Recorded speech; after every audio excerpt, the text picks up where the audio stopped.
Most people don't feel overwhelmed because their lives are falling apart. They feel overwhelmed because their minds never get a moment of rest. A problem shows up, and suddenly it becomes the center of everything. You replay it while brushing your teeth. You carry it into every conversation. You lie awake at night, running the same thoughts in circles, hoping that if you think long enough, clarity will magically appear. But it doesn't. Because thinking harder is not the same as thinking clearly. You don't lose energy because of the problem itself.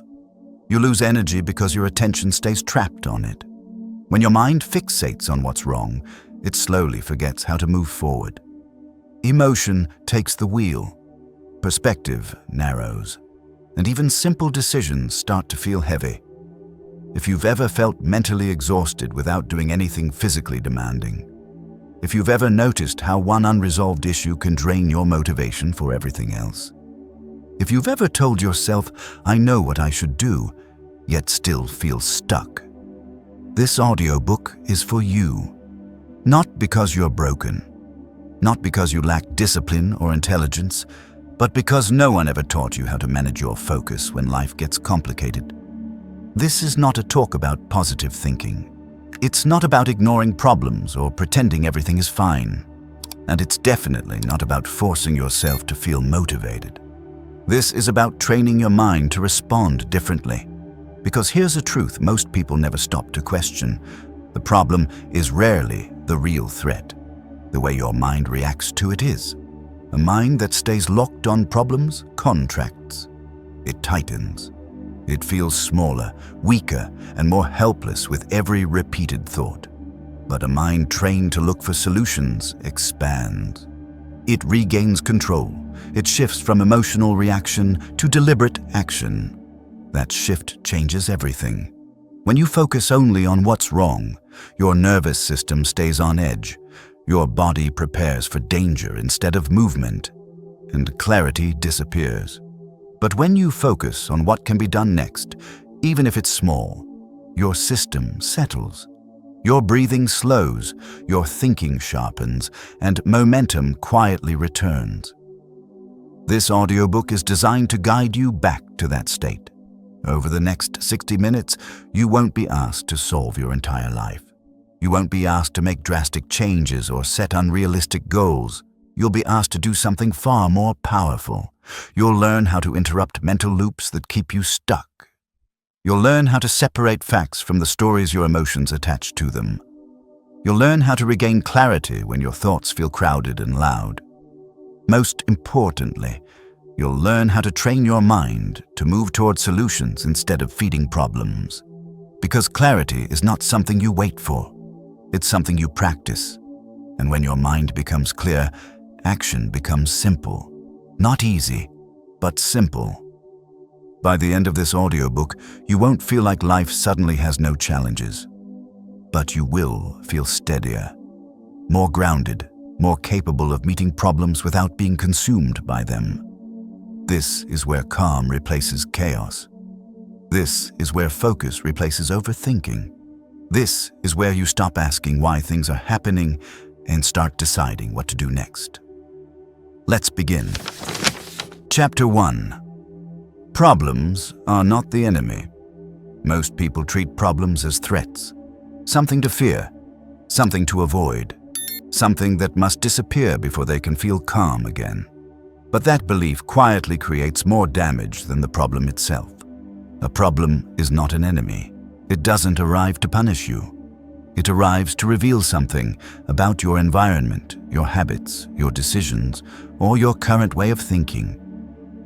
The real danger begins when your mind mistakes the presence of a problem for a signal that something is wrong with you. When that happens, clarity collapses. Instead of seeing a situation for what it is, your mind reacts emotionally. Tension rises, thoughts speed up, and the problem starts to feel bigger, heavier, and more personal than it actually is. This is where most people get stuck. They don't struggle because the problem is unsolvable. They struggle because they fuse the problem with their identity. They think, this shouldn't be happening to me.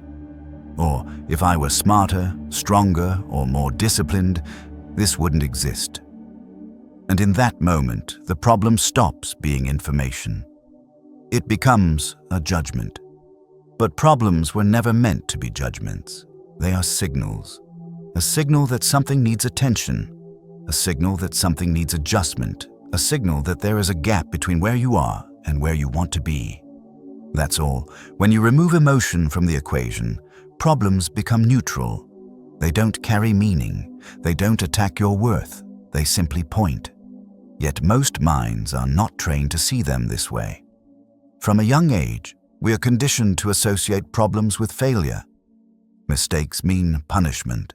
Struggle means weakness. Difficulty means you're behind.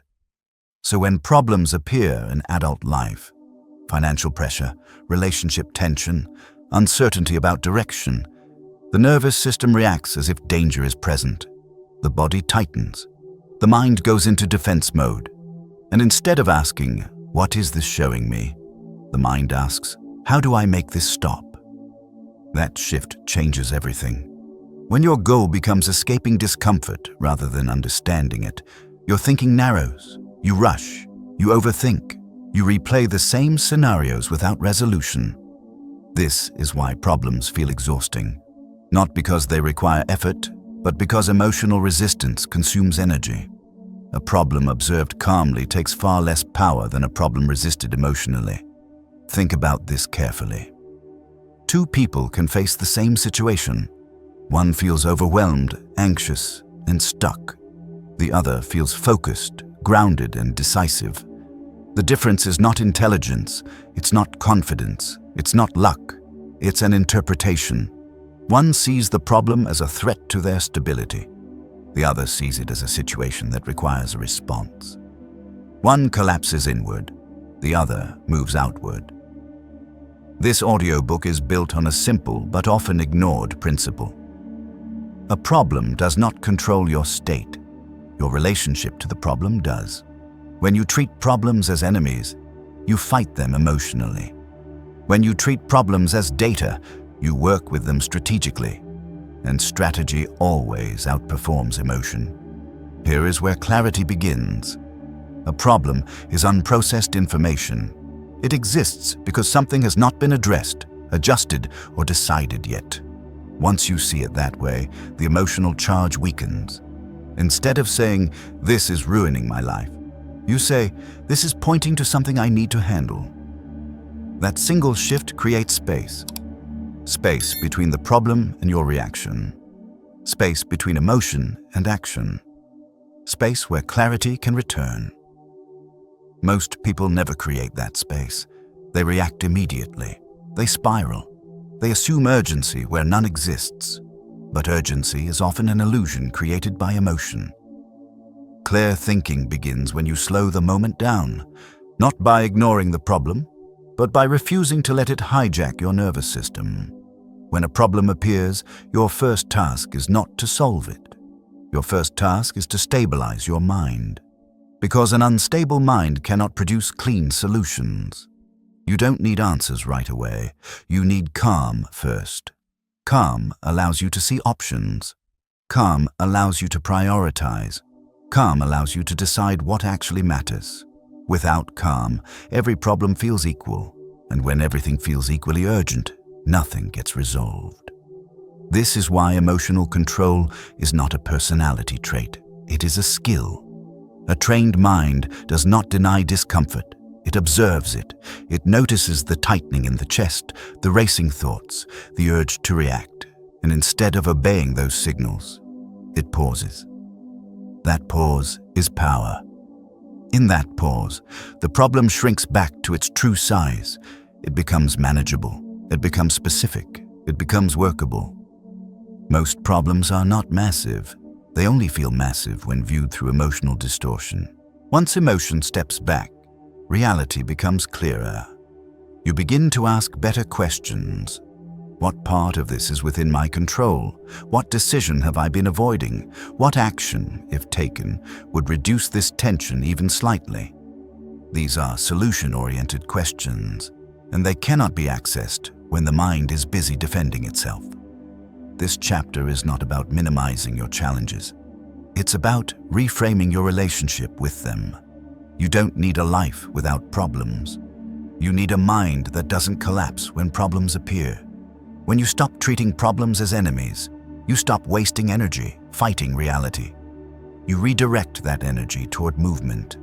And movement, even small, imperfect movement, restores confidence. Not because everything is solved, but because you are no longer frozen. In the next chapters, you will learn how to strengthen this ability, how to prevent emotional reactions from clouding your thinking, how to see problems clearly instead of personally. For now, remember this: problems are not the enemy. Effective mind is. And the moment you stop fighting the problem emotionally, you take the first step toward real clarity. Chapter 2. Why your mind loves problems. It may sound strange to hear this, but your mind is not trying to help you when it clings to problems. It is trying to protect you. Understanding this changes the way you see your own thinking. The human mind evolved to detect danger, not to create clarity. Long before comfort and stability existed, survival depended on one skill above all others: noticing what could go wrong. That wiring still exists. So when a problem appears, your mind doesn't ask whether obsessing over it is useful. It asks whether it feels familiar. And familiarity, even when uncomfortable, feels safer than uncertainty. This is why problems are so sticky. Your mind returns to them again and again, not because repetition solves anything, but because repetition creates the illusion of control. If you keep thinking, you feel busy. If you feel busy, you feel involved. And if you feel involved, you feel like you're doing something, even when nothing is actually changing. This is one of the most deceptive mental traps. Overthinking feels productive. Worry feels responsible. Replaying scenarios feels like preparation. But none of these guarantee progress. In fact, they often prevent it. Your mind prefers problems because problems are known territory. Solutions, on the other hand, require movement. They require decisions. They require the possibility of being wrong. And uncertainty makes the nervous system uncomfortable. So the mind chooses the safer option. Stay with the problem. This is why you can clearly see what's wrong in your life, but still struggle to take action. Seeing problems does not demand courage. Acting on solutions does. Another reason your mind loves problems is emotional payoff. Problems give emotions something to attach to. Frustration, anger, fear, and disappointment all need a target. A problem provides one. Without realizing it, people often become emotionally invested in their problems. They talk about them, they revisit them, they build stories around them. Over time, the problem becomes part of their identity. They are no longer someone facing a challenge. They become someone dealing with a difficult situation. This identity is subtle, but powerful. Once a problem becomes part of who you are, letting go of it feels like losing a piece of yourself. So the mind resists resolution, not consciously, quietly. This is why some problems linger far longer than necessary. The mind says, "At least I know this pain," and unknown improvement feels riskier than familiar discomfort. There is also a biological reason this happens. When you focus on problems, your brain releases stress hormones. Those hormones sharpen attention in the short term. They make everything feel urgent and important. That chemical intensity tricks the mind into believing something meaningful is happening. But prolonged exposure to stress shuts down higher-level thinking. Creativity decreases. Perspective narrows. Options disappear. So the very state you enter to solve the problem is the state that makes solutions harder to see. This is the paradox. The mind keeps returning to problems to feel prepared, but the longer it stays there, the less capable it becomes. Another pattern to notice is storytelling. The mind does not like incomplete narratives. When a problem appears, it immediately tries to explain it. Why did this happen? What does this mean? What will happen next? These questions are not neutral. They are loaded with assumptions. Instead of observing reality, the mind creates a story to make sense of uncertainty. And once the story exists, the mind defends it. If the story is negative, the problem feels permanent. If the story is dramatic, the problem feels overwhelming. If the story is personal, the problem feels like a verdict on your worth. And now the mind has even more reason to stay focused on it. Because questioning the problem would mean questioning the story, and questioning the story would mean admitting it might not be true. This takes awareness. Most people never pause long enough to notice this process happening. They assume their thoughts are facts. They assume their emotional reactions are accurate reflections of reality, but thoughts are habits. And habits can be trained. Once you understand that your mind is drawn to problems out of conditioning, not wisdom, you stop trusting every thought that demands your attention. You stop asking, "Why can't I stop thinking about this?" and start asking, "What does my mind gain by staying here?" That question alone weakens the loop. Because the moment you see that fixation is a pattern, not a necessity, choice returns. You are no longer fighting your mind. You are observing it, and observation creates distance. This chapter is not about blaming the mind. The mind is doing what it was trained to do, but you are no longer living in an environment where constant threat detection serves you. You are living in a world where clarity, judgment, and calm decision-making matter more, which means the old programming must be updated. You don't need to eliminate problems from your life. You need to stop letting your mind treat them like home. The next time you notice yourself circling the same issue, pause and remember this. Your mind is not asking for an answer. It is asking for certainty. And certainty does not come from more thinking. It comes from deliberate action. In the next chapter, you will learn how to break this cycle by separating facts from the stories your mind attaches to them. Because once the story dissolves, the problem loses its emotional grip. And when that grip loosens, clarity has space to return. Chapter 3. Separate facts from stories. Most mental suffering does not come from what happens. It comes from what your mind says about what happens. This distinction is subtle, but once you see it, you can't unsee it. A fact is neutral. The story is emotional. A fact is something that can be recorded by a camera or written down without interpretation. A story is the meaning your mind attaches to that fact, and the mind attaches meaning instantly. Something goes wrong. A message isn't returned. A plan falls apart. A mistake is made. The fact is simple, but the story is loud. The story says, "This always happens to me." The story says, "I'm falling behind." The story says, "This is proof that I'm not enough." And suddenly, a small event becomes a heavy burden. This is where clarity disappears. When facts and stories merge, your thinking loses precision. You stop responding to reality and start reacting to interpretation. Most people don't realize this is happening because stories feel true. They arrive wrapped in emotion, urgency, and familiarity. But truth and familiarity are not the same thing. The mind tells stories to protect itself from uncertainty. It would rather explain something quickly, even inaccurately, than sit with not knowing. So it fills in gaps. It assumes intent. It predicts outcomes. It exaggerates consequences. And because these stories happen fast, they feel automatic. But automatic does not mean accurate.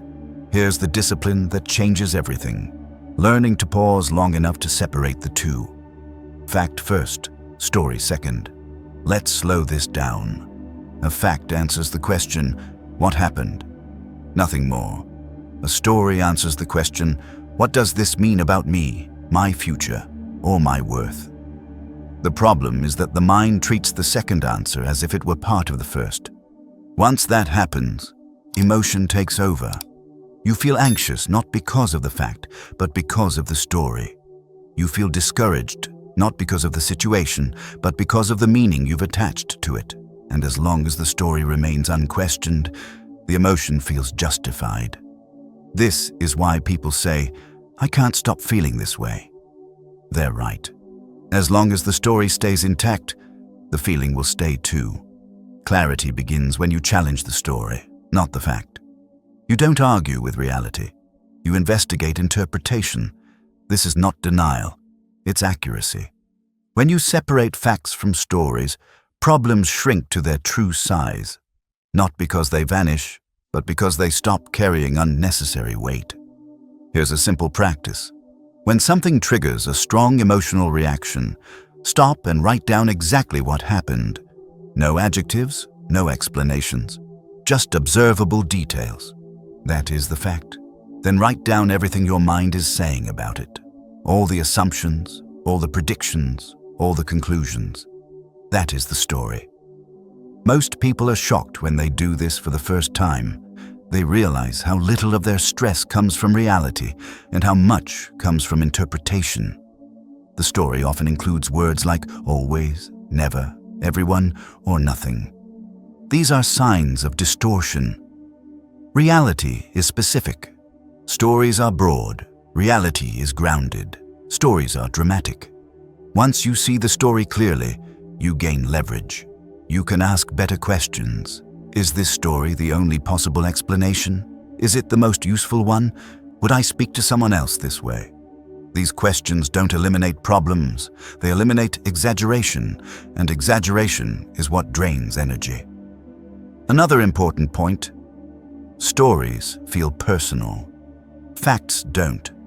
The moment you hear yourself thinking, "This says something about who I am," you've moved out of fact and into narrative. That doesn't make you weak, it makes you human. But it does mean clarity requires training. A trained mind doesn't suppress stories. It recognizes them. It says, "This is my mind trying to make sense of uncertainty." Not, "This is absolute truth." That shift creates emotional distance. Distance creates calm. Calm creates options. Without that distance, every problem feels like a verdict. With it, problems become tasks. This is the difference between emotional thinking and strategic thinking.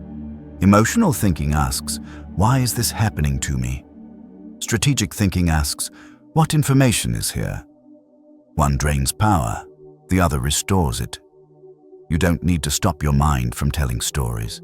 You need to stop letting those stories run the show. When you separate facts from stories, you reclaim authority over your attention. You stop feeding unnecessary stress. You stop reacting to imagined futures. You stop arguing with interpretations that were never verified. This doesn't make you passive. It makes you precise. Precision is calm strength. As you continue listening, begin noticing how often your mind blends fact and story without permission. Not to judge it, just to see it. Awareness alone weakens the pattern. In the next chapter, we'll build on this foundation by learning how emotional control creates mental clarity. Because once stories loosen their grip, your emotional state becomes something you can influence, not something that controls you. Chapter 4. Emotional control creates mental clarity. Clarity does not disappear because you lack intelligence. It disappears because emotion takes the lead. The moment emotion rises unchecked, thinking narrows. Your attention tightens. Your options shrink. And what once felt manageable suddenly feels overwhelming. This is not a personal flaw. It is a biological response. When the nervous system senses threat, real or imagined, it prioritizes survival, not understanding, speed over accuracy, reaction over reflection. That is why emotional moments feel urgent, and why decisions made in those moments are often regretted later. Most people believe they must solve the problem first in order to feel calm. But the order is reversed. You must calm the mind first in order to see the solution. Emotional control is not about suppression. It is not about pretending you don't feel stressed, angry, or afraid. It is about preventing those emotions from hijacking your thinking. Uncontrolled emotion turns problems into emergencies. Controlled emotion turns problems into processes. Think about the last time you felt emotionally overwhelmed. Your thoughts were likely repetitive, your body tense, your breathing is shallow. In that state, creativity shuts down, perspective disappears, and even good advice sounds irritating or useless. That's not because the advice is wrong. It's because your mind is not in a state to receive it.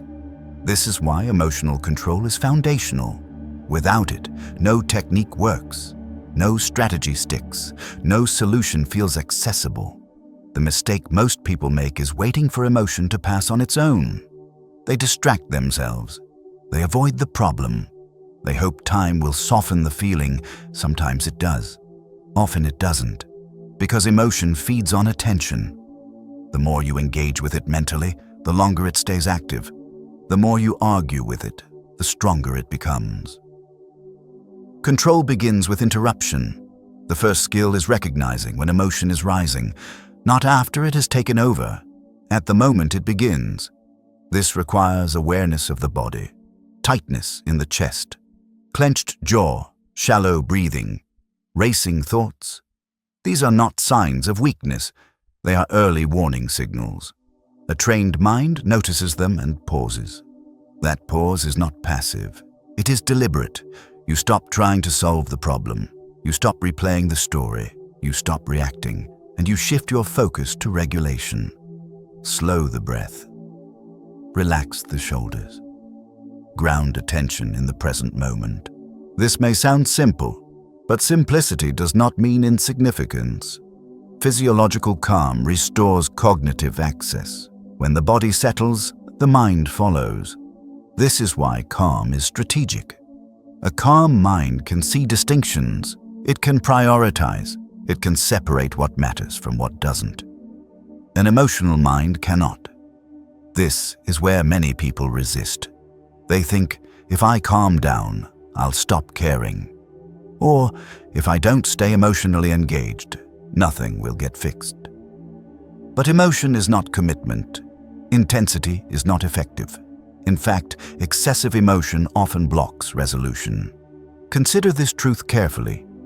No problem is solved at the emotional level it was created. Stress does not solve stress. Anger does not produce clarity. Fear does not generate insight. They only signal that something needs attention. Once the signal is received, it must be quieted. This is the discipline. You feel the emotion. You acknowledge it. Then you lower its volume, not by force, by choice.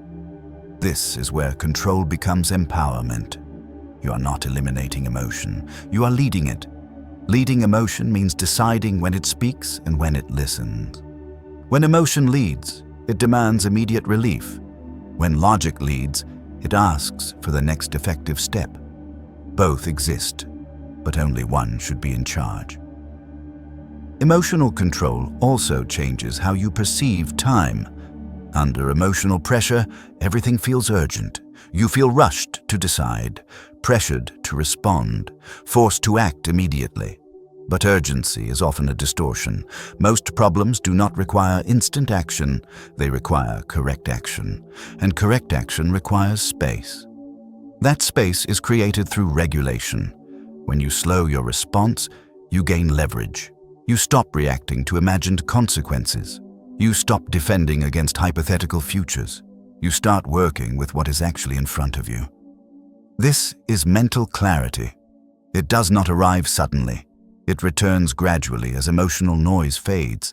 And once it does, solutions appear more obvious than expected. Not because the problem changed, but because your state did. This chapter is not asking you to become emotionally numb. It is asking you to become emotionally skilled. Skill means knowing when to engage and when to pause, when to feel and when to think, when to wait and when to act. Without this skill, every problem feels personal. With it, problems become technical. Technical problems can be solved. Personalized problems feel endless. As you move forward, remember this principle. You do not gain clarity by pushing harder. You gain clarity by settling first. Control your state, and your thinking will follow. In the next chapter, we will build on this by learning how solution-focused thinking is a trainable skill, not a personality trait. Because once emotion is under control, the mind becomes something you can direct, not something you must endure. Chapter 5. Solution thinking is a skill. Many people believe that some individuals are simply better at solving problems. They assume it's talent or intelligence or confidence. And when they struggle to move forward, they quietly conclude that something is missing in them. This belief is comforting, but false. Solution thinking is not a trait you're born with. It is a skill you train. And like any skill, it follows a structure. Most people never learn that structure.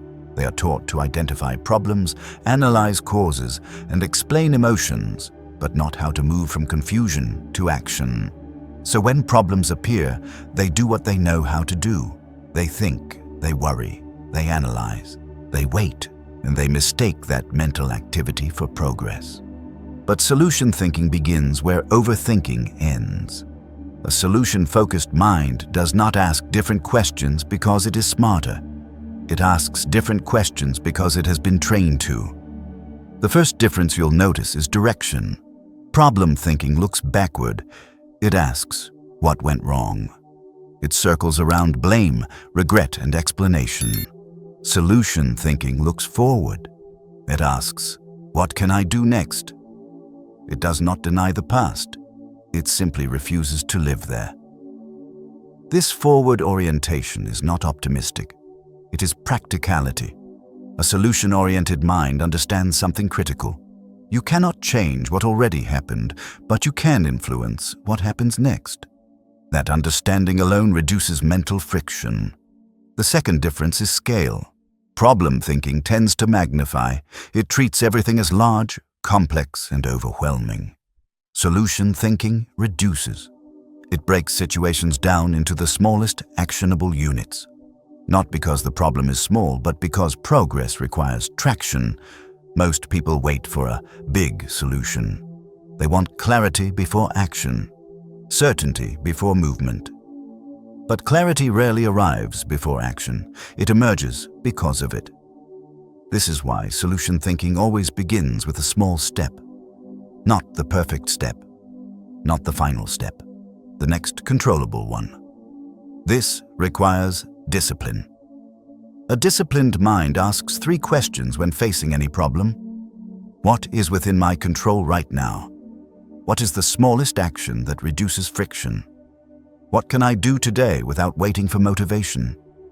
These questions bypass emotional noise. They don't ask how you feel. They ask what is possible. And possibility restores agency. Agency is the antidote to helplessness. When you take even a small action, your nervous system receives a signal, I'm not trapped. That signal changes your state. Energy returns. Focus sharpens. Thinking improves. This is why action precedes clarity, not the other way around. Another core element of solution thinking is tolerance for imperfection. Problem-focused minds want certainty. They want guarantees. They want reassurance before moving. Solution-focused minds accept uncertainty as part of the process. They understand that action does not require confidence. It creates it. Waiting until you feel ready is one of the most common ways people stay stuck. Readiness is not a feeling. It is a decision. A trained mind does not ask, am I ready? It asks, is this direction better than staying still? If the answer is yes, it moves. This is not recklessness. It is momentum. Momentum teaches faster than contemplation ever will. Another overlooked aspect of solution thinking is boundaries. Not every problem deserves unlimited attention. Problem-focused thinking obsesses. It treats every issue as urgent and important. Solution thinking prioritizes. It asks, is this worth my energy right now? And what happens if I don't solve this immediately? Often the answer is surprising. Many problems lose intensity when attention is removed. They resolve themselves. They shrink. or they reveal that they were never as critical as they felt. A solution-oriented mind is selective. It knows that attention is a finite resource. Where attention goes, energy follows. Where energy follows, results appear. This means solution thinking also includes knowing when not to act. Sometimes the most effective move is to wait, to gather information, to let emotions settle. But waiting in solution thinking is intentional. Waiting in problem thinking is avoidance. The difference is clarity of purpose. Solution thinkers also understand feedback. They don't see outcomes as verdicts. They see them as data. If something works, they note it. If it doesn't, they adjust. There is no drama in this process. Failure is not a personal flaw. It is information about what didn't work. This mindset removes fear from action. When failure stops meaning I am incapable and starts meaning this approach needs adjustment, movement becomes easier. This is why solution thinking feels calmer. It is grounded in reality, not emotion. It does not require you to feel inspired. It requires you to be present, and presence changes how problems are experienced. Instead of feeling attacked by life, you feel engaged with it. You are no longer reacting. You are responding. That shift builds trust in yourself. Trust grows not from success, but from follow-through. Each small action reinforces a new identity. I am someone who handles things, not perfectly, not instantly, but consistently, and consistency compounds. Over time, problems stop feeling like threats. They start feeling like puzzles, not because they're easy, but because you know how to approach them. This chapter is about reclaiming that ability. You don't need a new personality. You need a new process. A process that moves you out of mental loops and into motion. A process that replaces overwhelm with direction. As you continue, remember this. You are not stuck because the problem is too big. You are stuck because your mind has been trained to stare instead of step. Train it to step. Clarity will follow. Chapter 6. Stop asking the wrong questions. The quality of your thinking is shaped by the quality of your questions, and most people ask questions that quietly keep them stuck. They don't realize it because the questions feel natural. They feel reasonable. They even feel intelligent, but they lead nowhere. When something goes wrong, the mind instinctively asks, "Why is this happening to me?" It asks, "Why do I always end up here?" It asks, "What's wrong with me?" These questions feel deep. They feel reflective. But they are traps. They turn attention inward in the wrong way. They invite rumination instead of resolution. They push the mind toward explanation, not movement. And explanation alone does not change outcomes. The mind loves these questions because they create a sense of engagement without risk. You can ask why forever without having to act. You can analyze endlessly without committing to a direction. This is why wrong questions are so dangerous. They feel productive while quietly draining momentum. Solution-oriented thinking begins when you learn to interrupt this pattern, not by forcing positivity, not by suppressing curiosity, but by asking questions that create leverage. The first shift is moving from why to what. Why questions tend to look backward. What questions look forward? Why did this happen? Keeps you in the past. What needs to be done now? Brings you into the present. The present is the only place where action exists. A solution-focused mind understands that insight without action changes nothing. So it trains itself to ask questions that demand engagement with reality. Here are some of the most common wrong questions people ask. Why can't I get my life together? Why does this always feel so hard? Why do other people have it easier? None of these questions contain a path forward. They invite comparison, they invite self-criticism, they invite helplessness. Now contrast them with better questions. What part of this is within my control? What is the smallest step that would improve this situation? What decision have I been avoiding? These questions don't feel as emotionally dramatic. but they are effective. They don't comfort the ego. They activate responsibility. Responsibility is not to blame. It is power. When you ask better questions, you change your relationship to the problem. You stop seeing yourself as someone things happen to. You start seeing yourself as someone who responds. This shift restores dignity. Another category of wrong questions revolves around certainty. People ask, what if this goes wrong? What if I fail? What if I make the wrong choice? These questions feel cautious, but they paralyze. They assume that perfect foresight is required before movement. But life does not work that way. No meaningful progress happens without uncertainty. Better questions accept uncertainty as a condition, not a barrier. Instead of asking, what if I fail? Ask, what would I learn if this didn't work? Instead of asking, what's the right choice? Ask, which choice moves me forward, even slightly? Forward movement corrects itself. Stillness does not. A trained mind understands this. It does not seek guarantees. It seeks direction. Another subtle but powerful mistake is asking emotionally loaded questions. Questions like, why am I like this? Or, why can't I be better? These questions assume a flaw before any evidence is examined.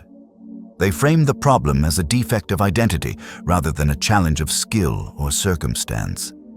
This damages confidence over time. A solution-focused mind avoids identity-based questions. It does not ask, what does this say about me? It asks, what does this require of me? One weakens, the other strengthens. When you stop interrogating your worth, energy becomes available for action. Another critical distinction is between questions that expand options and questions that narrow them.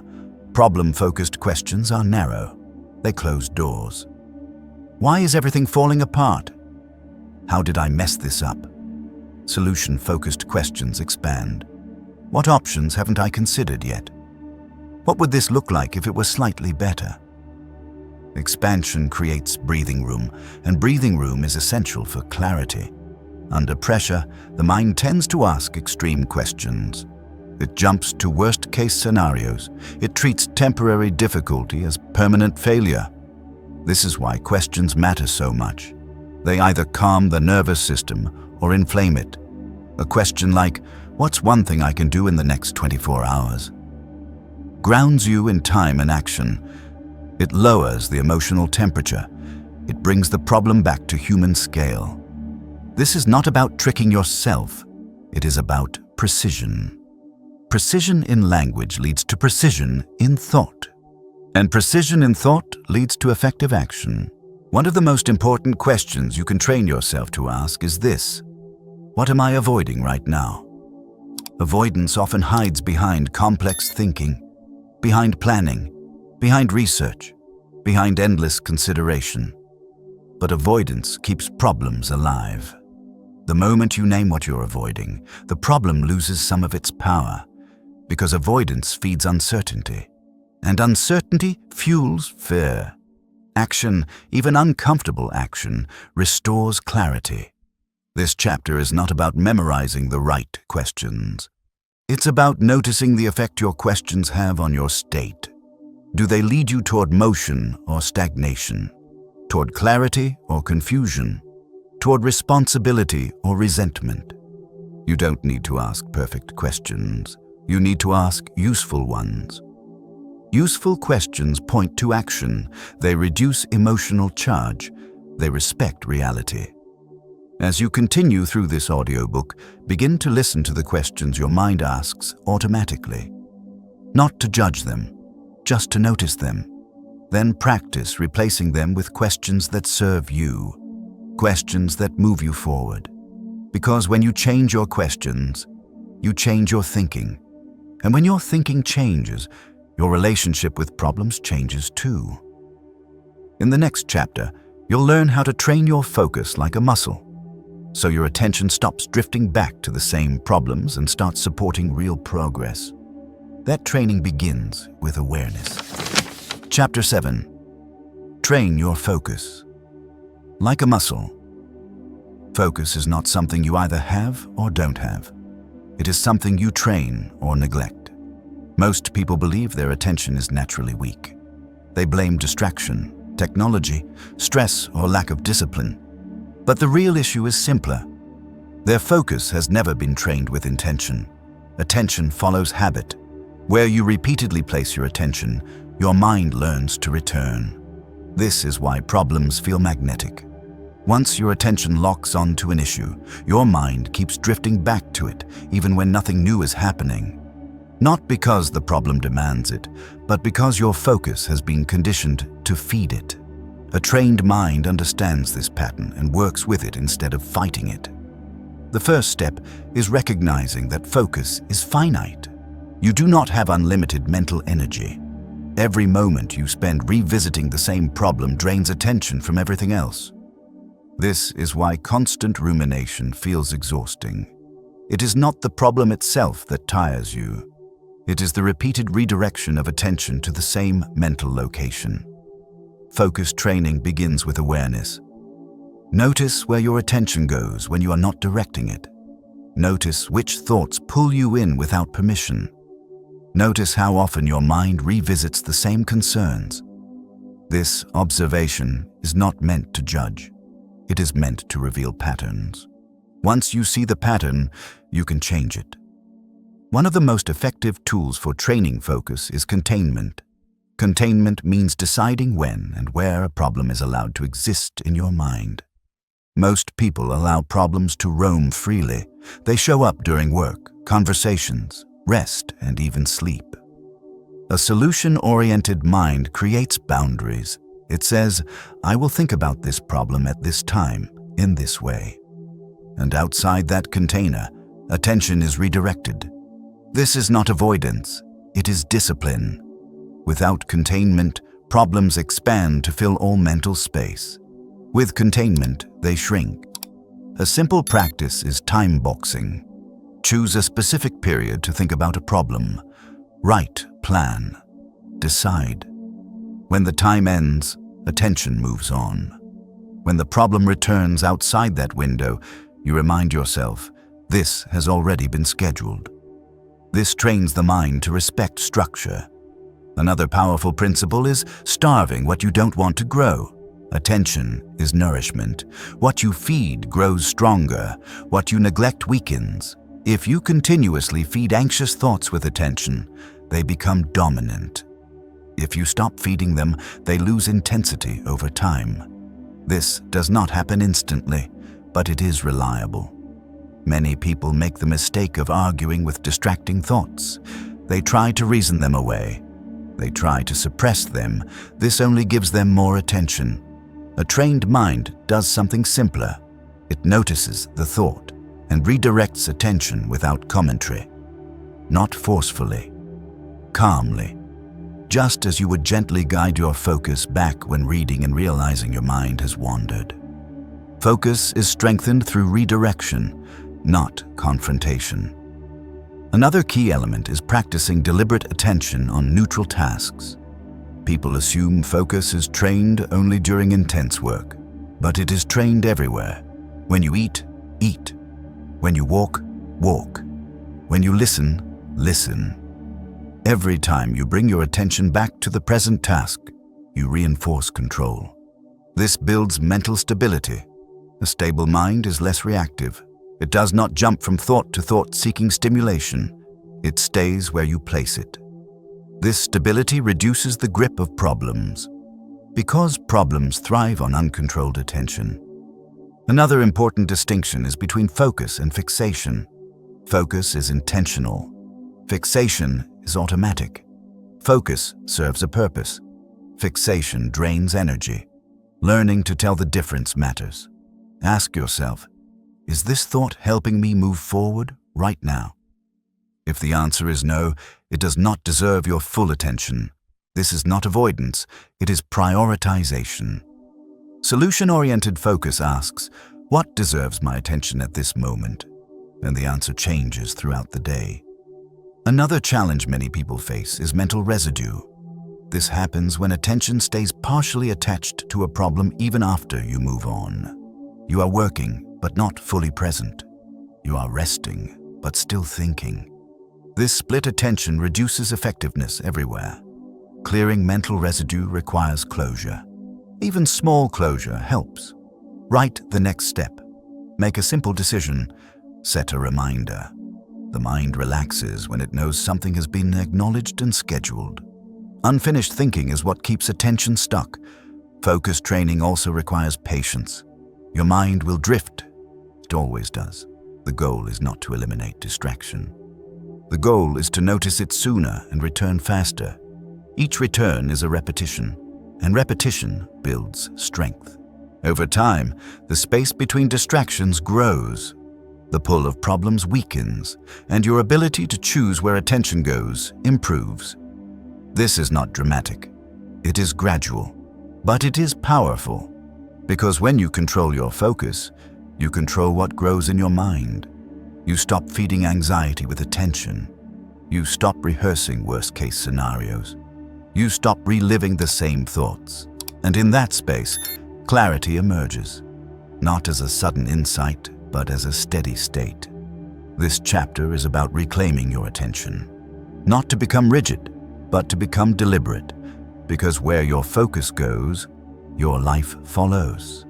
In the next chapter, we will bring everything together by exploring the identity of a solution-oriented mind, an identity that no longer collapses under pressure, but responds with calm, direction, and purpose.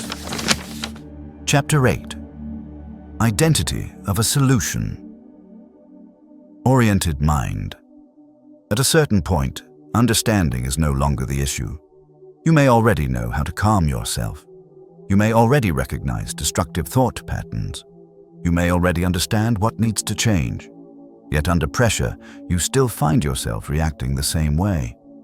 This is because behavior does not ultimately come from knowledge. It comes from identity.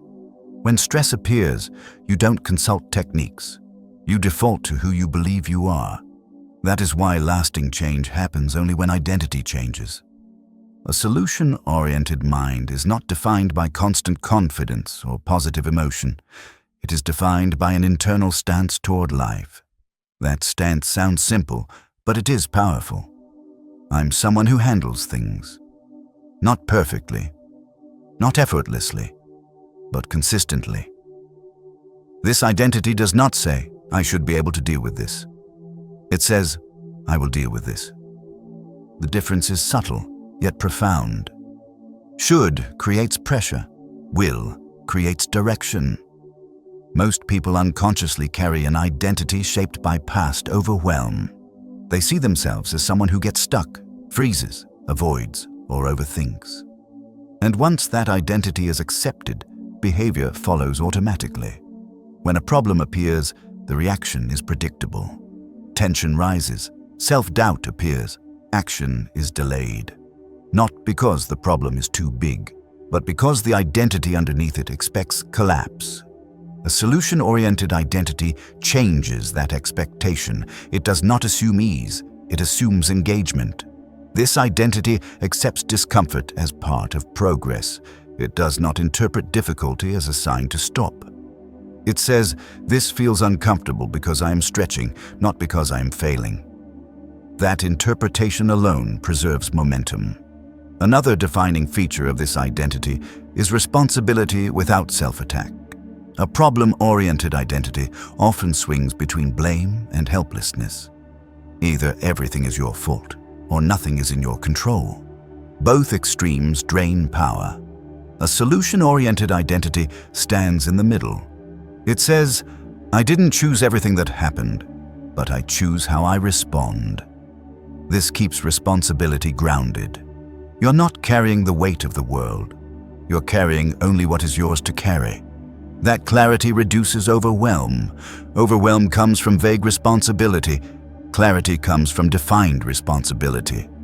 This identity also reshapes emotional experience. Fear still appears. Frustration still arises. Doubt still shows up. But these emotions are no longer treated as commands. They are treated as signals. A solution-oriented mind listens without obeying. It acknowledges emotion, then asks, what action aligns with who I am? Identity becomes the anchor. This prevents emotional spirals. Instead of asking, how do I get rid of this feeling? You ask, what does someone like me do next? That question bypasses rumination. Another key aspect of this identity is patience. Not passive patience, active patience. The patience to take one step without demanding immediate relief. The patience to allow clarity to emerge through action, not before it. Problem-oriented identities demand certainty first.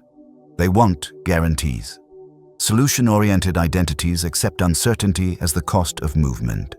They do not wait for confidence. They build it through follow-through. This identity also changes how mistakes are processed. Mistakes are no longer proof of inadequacy. They are information about what needs adjustment, information about what doesn't work, nothing more. This prevents shame from taking root. Shame turns attention inward and freezes progress. Information turns attention outward and restores movement.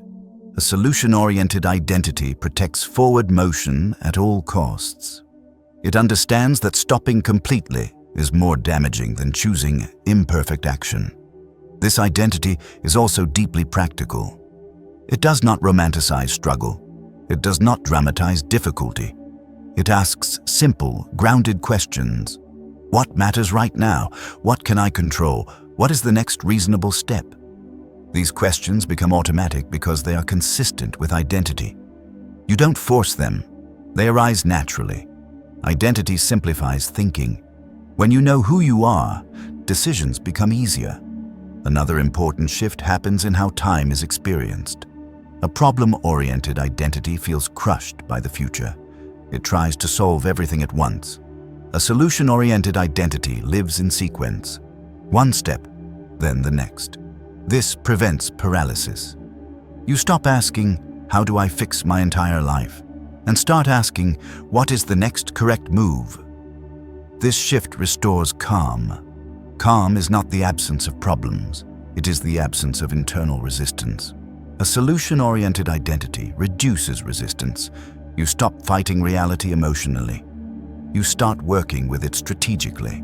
This identity is built slowly, not through declarations, not through motivation, but through repetition.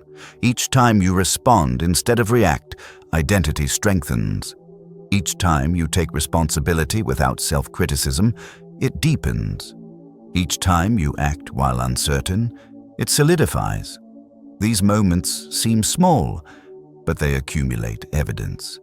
Evidence changes self-image. Over time, you stop wondering whether you can handle challenges. You assume that you will. That assumption changes everything. You approach problems differently. You speak to yourself differently. You recover faster. This does not mean life becomes easy. It means you become stable. Stability is the real goal, not control over circumstances. Control over response. A solution-oriented identity is not rigid. It is adaptable. It adjusts when needed. It learns quickly. It moves forward without drama. Drama feeds problems. Calm dissolves them. As you reach the end of this chapter, consider this carefully. When a problem appears, who do you become? Do you become tense and avoidant, or grounded and engaged? That answer has nothing to do with intelligence. It has everything to do with identity. And identity is not fixed. It is practiced. From this point on, you are not trying to eliminate problems. You are becoming someone who handles them with clarity. That is the true shift. Once that identity takes root, problems lose their emotional power. They no longer define you. They no longer intimidate you. They simply arrive, and you respond. Calmly, deliberately, one step at a time. Clarity is not something you discover at once and keep forever. It is something you return to again and again through practice. Throughout this audiobook, you've seen that problems themselves are not what drain you. What drains you is the way attention, emotion, and identity interact when a problem appears. When attention locks on to what's wrong, emotion rises. When emotion rises unchecked, thinking narrows. And when thinking narrows, identity collapses into old patterns. That cycle is what keeps people stuck. But you've also seen that this cycle can be interrupted. You learned that problems are not enemies, but signals. That the mind clings to problems not out of wisdom, but conditioning. That much of your suffering comes from stories layered on top of facts. That emotional control is not suppression, but leadership. That solution thinking is a trainable skill. That the questions you ask shape the direction of your life. That focus is a muscle, strengthened through deliberate use. And finally, that lasting change comes from identity, not effort alone. These are not abstract ideas. They are tools, but tools only work when they are used. The goal was never to eliminate problems from your life. That goal creates fragility. The real goal is to become stable in the presence of problems. A stable mind does not panic. It does not dramatize. It does not collapse inward. It pauses. It observes. It responds. This response does not require perfection. It requires engagement. One clear decision, one small action, one step forward. Over time, these steps compound, and as they do, something important changes. Your relationship with yourself. You stop seeing yourself as someone at the mercy of circumstances. You begin to see yourself as someone who can handle what appears. Not because you always know the answer, but because you trust your ability to find the next one. That trust is the foundation of calm. Calm is not the absence of difficulty. It is the absence of internal resistance. When you stop fighting reality emotionally, energy becomes available. When energy becomes available, clarity returns, and when clarity returns, action becomes simpler. Not easier, but simpler. As you move forward, you will still encounter uncertainty. You will still feel doubt. You will still have moments where your mind wants to spiral back into old habits. That is normal. The difference now is awareness. You will notice when attention drifts toward rumination. You will notice when emotion begins to lead. You will notice when identity starts to shrink. And in that noticing, choice reappears. You don't need to change everything at once. You don't need to apply every concept perfectly. You only need to return to one principle. Focus on what you can do next. That focus keeps you grounded. It keeps you engaged. It keeps you moving. Life does not become clearer because problems disappear.